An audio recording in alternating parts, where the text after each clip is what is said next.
On nous demande de déterminer les racines cinquièmes de l'unité, puis de donner leur point image dans le plan complexe. Il y a d'autres questions que l'on traitera plus tard.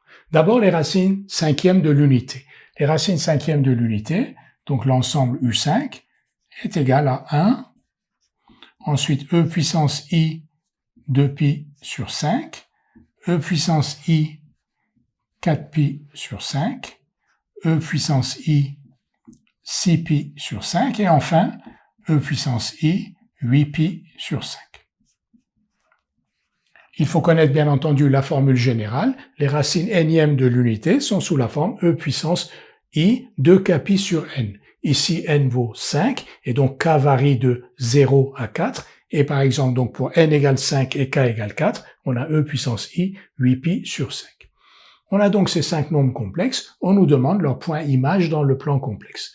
1 ne pose pas de problème. Son point image est ici, d'affixe 1. Maintenant, la deuxième racine, E puissance I 2pi sur 5. Quel est son point image dans le plan complexe? Une première remarque, l'ensemble de ces nombres complexes a pour module 1. Chacun de ces nombres complexes a pour module 1, donc ce qui signifie que leurs points images sont situés sur le cercle de centre O et de rayon 1, ce qui est le cas de A, comme vous le voyez, donc il est sur le cercle de centre O et de rayon 1. Donc, ce nombre complexe-là, si son point image, on l'appelle B, donc on va appeler B, C, D, E.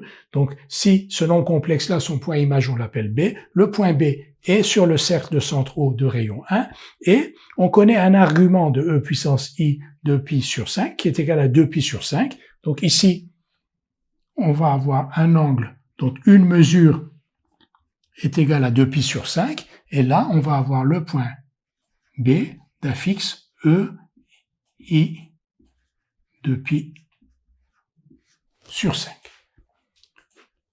Cette racine-là, E puissance I 4pi sur 5, son point image, on va l'appeler C. Donc, pour déterminer son point image, on sait que le point image est sur le cercle de centre O et de rayon 1. On a un argument de ce nombre complexe qui est 4pi sur 5. Donc ici, 4pi sur 5. Et on a le point C, dont l'affixe est I 4pi sur 5. On fait la même chose avec ce nombre complexe-là, ce nombre complexe-là. On appelle les points images D et E. Alors ici, on va avoir un angle de 6pi sur 5 qui va nous donner ce point-là. Et ensuite, un angle de 8pi sur 5 qui va nous donner ce point-là.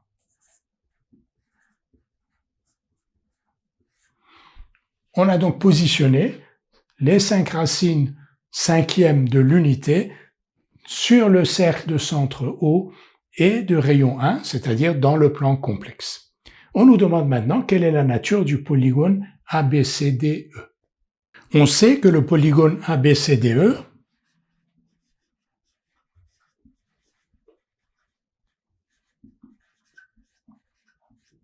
est donc un polygone régulier à 5 sommets. Un polygone régulier à 5 sommets s'appelle un pentagone régulier.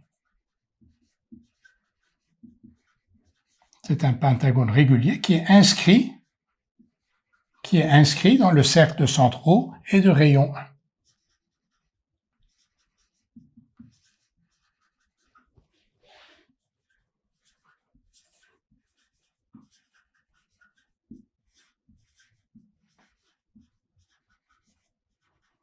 De manière générale, les points images des racines énièmes de l'unité constituent un polygone régulier à n sommets qui est inscrit dans le cercle de rayon 1 et de centre O. Maintenant, on nous demande de calculer AB, de montrer que AB est égal à 2 sinus de pi sur 5. Alors, comment calculer AB? Alors, A, donc c'est le point d'affixe 1, et B, c'est le point d'affixe E puissance I 2pi sur 5. AB, c'est donc module de E puissance I 2pi sur 5 moins 1. On cherche donc à calculer le module de ce nombre complexe. Alors, il y a deux manières de faire. J'explique la première. La première correspond à un savoir-faire que l'on avait vu, qui correspond donc à dans E puissance I alpha moins 1, mettre E puissance I alpha sur 2 en facteur. Je vais le faire rapidement.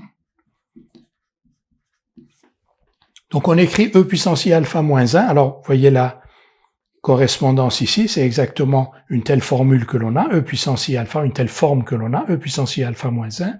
E puissance I alpha moins 1, c'est E puissance I alpha sur 2 fois E puissance I alpha sur 2, moins E puissance moins I alpha sur 2. Pourquoi? Vous multipliez, ici vous obtenez E puissance I alpha, et vous multipliez E puissance I alpha sur 2 par E puissance moins I alpha sur 2, ça fait E puissance 0, on obtient bien moins 1. Et là, on va utiliser la formule d'Euler pour remplacer E puissance I alpha sur 2 moins E puissance moins I alpha sur 2 par 2i sinus de alpha sur 2. Et on va donc avoir ici module de E puissance I 2pi sur 5 moins 1 égale module de, je vais l'écrire, E puissance alpha sur 2, ça fait donc pi sur 5, fois 2i sinus de pi sur 5. J'applique ce résultat-là en remplaçant alpha par 2pi sur 5. Et là, maintenant, le module d'un produit, c'est le produit des modules. Module de E puissance I pi sur 5, c'est 1. Module de 2, c'est 2. Module de I, c'est 1.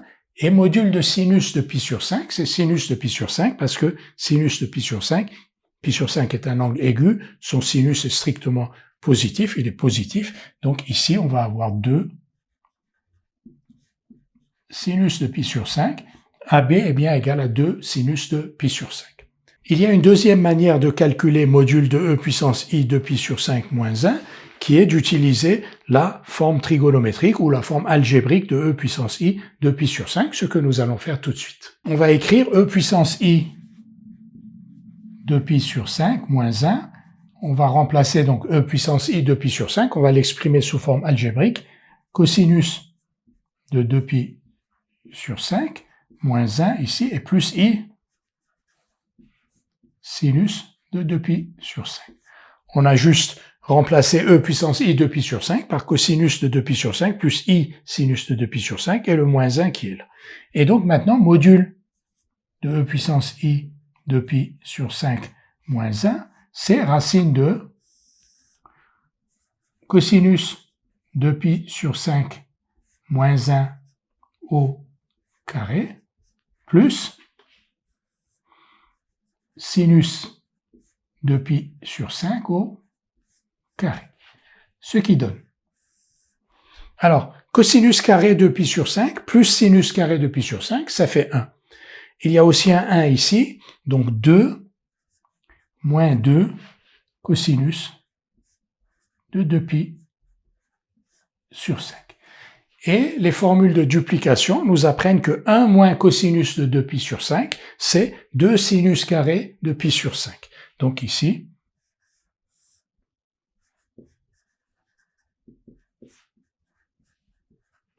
et comme sinus de pi sur 5 est positif parce que, comme on l'a dit tout à l'heure, pi sur 5 est un angle aigu, on réobtient 2 sinus de pi sur 5. Donc, deux manières de calculer module de E puissance I de pi sur 5 moins 1. Soit vous connaissez la formule E puissance I alpha moins 1 en factorisant E puissance I alpha sur 2, soit vous utilisez la forme algébrique et vous calculez le module. Mais là, il faut connaître quand même les formules de duplication pour ne pas en rester à racine de 2 moins 2 cosinus de 2 pi sur 5, qui n'est pas faux, mais qui n'amène pas le résultat qui est demandé, c'est-à-dire 2 sinus de pi sur 5. On nous demande maintenant de déterminer une valeur approchée au centième du périmètre du polygone ABCDE. On a donc un pentagone régulier, ça veut dire que AB égale BC égale CD, je l'avais oublié.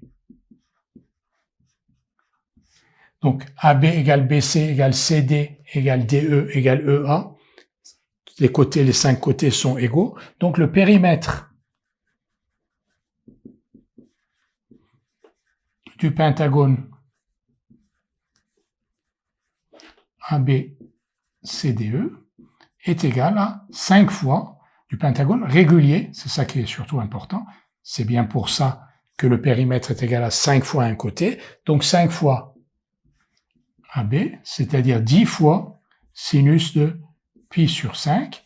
Et vous calculez sinus de pi sur 5 avec votre calculette. On trouve ici 5,88. Donc le périmètre de ce pentagone est égal à 5,88 à comparer à la circonférence du cercle. La circonférence du cercle, c'est donc 2πr, r est égal à 1, donc 2π, 6,28. Donc le cercle a pour périmètre circonférence 6,28 et le pentagone 5,88.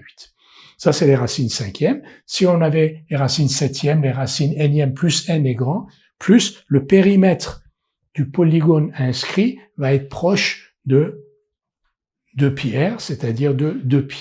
Et donc, le périmètre du polygone permet d'approcher pi, permet d'avoir des valeurs approchées de pi de plus en plus précises au fur et à mesure que le nombre de côtés du polygone augmente.